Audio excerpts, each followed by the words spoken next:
So I went to go see Brick Mansions. It's directed by, and I'm sorry if I'm mispronouncing this, but Camille Delamar.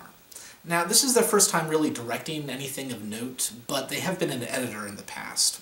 It stars Paul Walker, David Bell, and RZA, and I don't know why this movie exists. I really don't. Okay, hear me out here for a sec. Brick Mansions is an American remake of a French film called District B13. The films have the same writers in common, one of which being Luc Besson. David Bell plays the exact same character in Brick Mansions as he did in District B13, probably because ostensibly they're very parkour-heavy films, and he's the founder of parkour. They have the exact same plots for both films. There's, like, just almost the exact same scenes in several cases. And in a couple of cases, those scenes have the exact same dialogue between the two films.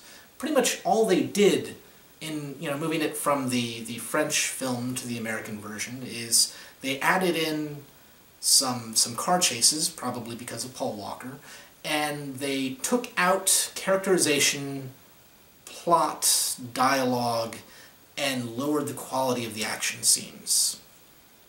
Oh, and they changed a character from David Bell's sister to David Bell's ex-girlfriend for some reason.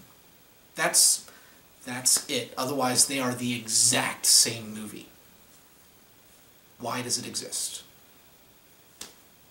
Maybe you're still interested in the plot of this thing? Well, it's pretty simple.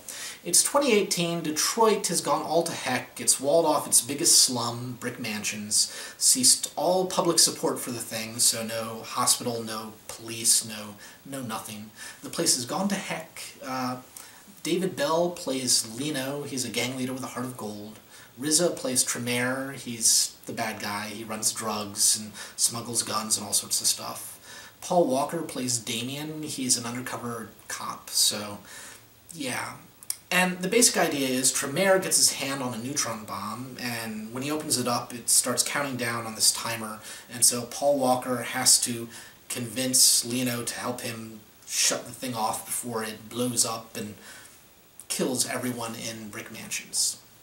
It's pretty simple. Oh, they did add a scene at the beginning of this one that wasn't in District B13, where it shows the mayor making plans to turn Brick Mansions into a luxury high-rise condo sort of thing to get the city money. So, yeah, they did add that at the very beginning. Foreshadowing! So, in the translation from French action movie to American action movie, they seem to have lost a good chunk of characterization. It's probably because they've tightened up a lot of the dialogue between Lino and Damien, just so they could add in, a couple more action scenes, and they've expanded the roles of the villains in this film. Tremere has a lot more to do than the French counterpart, and they added a female villain for Lino's sister Lola, well, girlfriend Lola in this film, to have a cat fight with and interact with a couple times. And it just doesn't do the film any favors. It keeps you from really caring or connecting with anyone in the film. And so you have these fight scenes, but you don't get caught up in them. There's no sense of urgency because you don't know any of the characters involved. And it's not the actors' faults, because Paul Walker does a fine job. David Bell, he does a fine job, just like he did in District B13. And this is probably the first time that I've enjoyed a performance of RZA. I liked him in this. It actually worked. Usually he came across as kind of stiff and bad actor-y, but he did a good job here. And so yeah, it's really a shame because the original District B13 was a lot of fun, and you could have had a fun movie here too. But the script just didn't want to go for that. I know what you're thinking. You're going, it's just a dumb action movie. I'm going to turn my brain off, enjoy car chases and parkour running and flipping and action fight scenes, and to an extent you'd be right. If the action in this movie were good, that would be really valid. I've turned my brain off, enjoyed a dumb action movie more than a time or two myself. I love Pacific Rim, for instance. But the action in this movie is just not good. It's edited horribly. There's way too much shaky cam. The camera is cutting back and forth way too fast. You don't have a sense of who's doing what where. It's just, oh hey, this little bit of a flip looked cool, but you don't really see the lead up to it or the follow through quite as well because it's cut to a different camera angle, and it's just not good. And that's a shame because, you know, David Bell helped create parkour. He's good at this. You can see other movies where he does it and it looks really cool. Paul Walker is a decent action star. He can sell these things if you let him. But they didn't.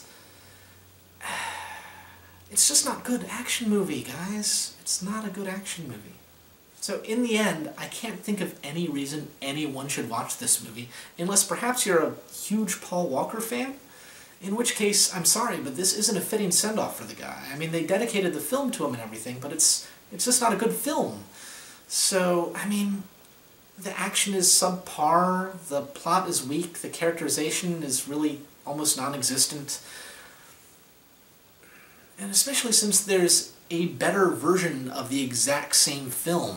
Like, if this American version had brought anything new to the table, done anything interesting with the plot, but it doesn't. So if anything looked interesting to you, you know, even at the sort of turn your brain off, enjoy fun action movie level, watch District B13 instead. It's out there, it's on Netflix, it's just no reason to watch this movie, guys. Now, if you disagree with me, I'm happy to hear from you. If you agree with me, there too. So, until next time, folks, enjoy film.